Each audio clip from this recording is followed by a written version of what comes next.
আওয়ামী লীগ সে যে জাউরা এইটা তো আসলে বলবার কিছু নাই। এইটা তো হচ্ছে সর্বজন স্বীকৃত, স্বাধীনতার পর থেকেই সেই জাউরামি কইরা আসছে। হসপিটালে বসে আমরা অ্যাপ্লিকেশন লিখছি যাতে ওসমান হাদিকে এই সরকার বিদেশে পাঠানো হয়, এবং এটার সিদ্ধান্ত এখন পর্যন্ত চূড়ান্ত হয় নাই। আমরা ইনকিলাব মঞ্চের যে পেজটা আছে সেখান থেকে আপনাদেরকে পৌঁছে দিব বার্তা যে ওসমান হাদিকে কোন দেশে নেওয়া হচ্ছে। তো এক্ষেত্রে বিভ্রান্তির কোনো সুযোগ নেই, এবং স্বাস্থ্য বিষয়ক সকল আপডেট আমরা ইনকিলাব মঞ্চের যেই পেজটি রয়েছে সেখানে আমরা অবশ্যই জানিয়ে দিব।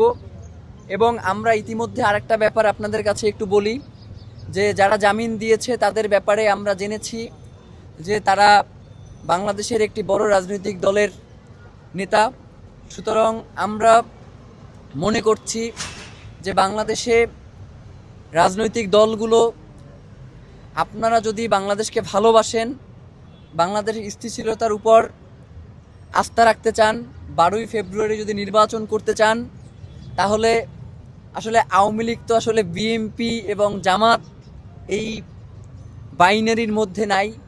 সে তো আসলে আপনাকে মারবেই, এবং আপনার যেই সন্তানরা রয়েছে যারা আগামী দিনে রাজনীতি করবে তাদেরকেও মেরে ফেলবে। সুতরাং আওয়ামী লীগের প্রশ্নে আপনাদের কোনো দ্বিচারিতা আমরা শুনতে চাই না। আমরা চাই যে আপনারা সকলে অন্তত প্রত্যেকের মতাদর্শ আলাদা হতে পারে, কিন্তু আওয়ামী লীগের প্রশ্নে, বাংলাদেশের স্বাধীনতা সার্বভৌমত্বের প্রশ্নে আপনারা একাত্মবদ্ধ থাকবেন, এটাই আমাদের প্রত্যাশা। এই ঘটনার ক্ষেত্রে যেই ব্যাপারটা, এটাও একটা দুঃখের বিষয় যে গতকালকে আমাকে ফোন করে বলা হচ্ছে যে আপনারা কেস না করার কারণে আমরা আসামি গ্রেফতার করতে পারছি না। তো এটা আসলে বাংলাদেশের কোন ধরনের আইন শৃঙ্খলা পরিস্থিতি বাংলাদেশে বিরাজ করছে, এটা আসলে আপনারা এর মাধ্যমেই বুঝতে পারেন যে ওসমান হাদির পক্ষ থেকে, তার পরিবারের পক্ষ থেকে মামলা না করায় নাকি তারা আসামিকে গ্রেফতার করতে পারছে না।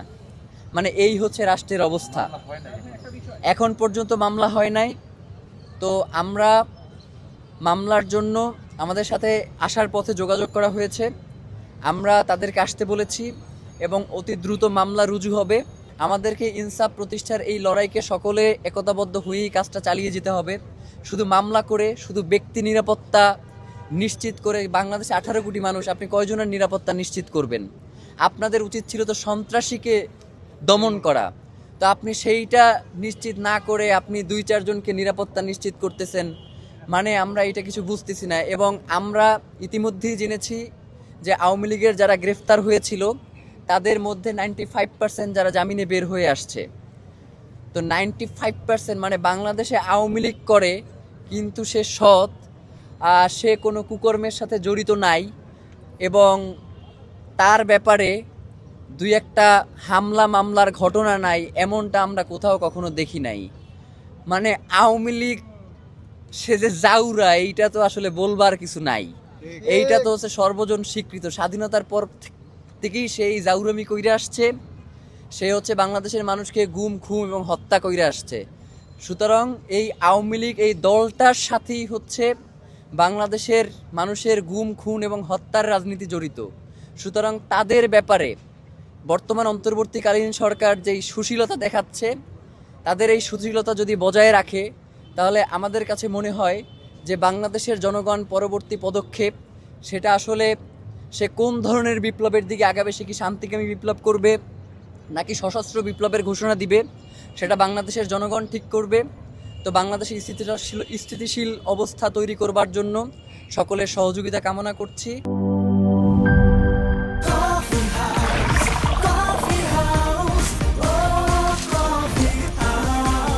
কফি হাউস, প্রতি চুমুকে আড্ডা জমে।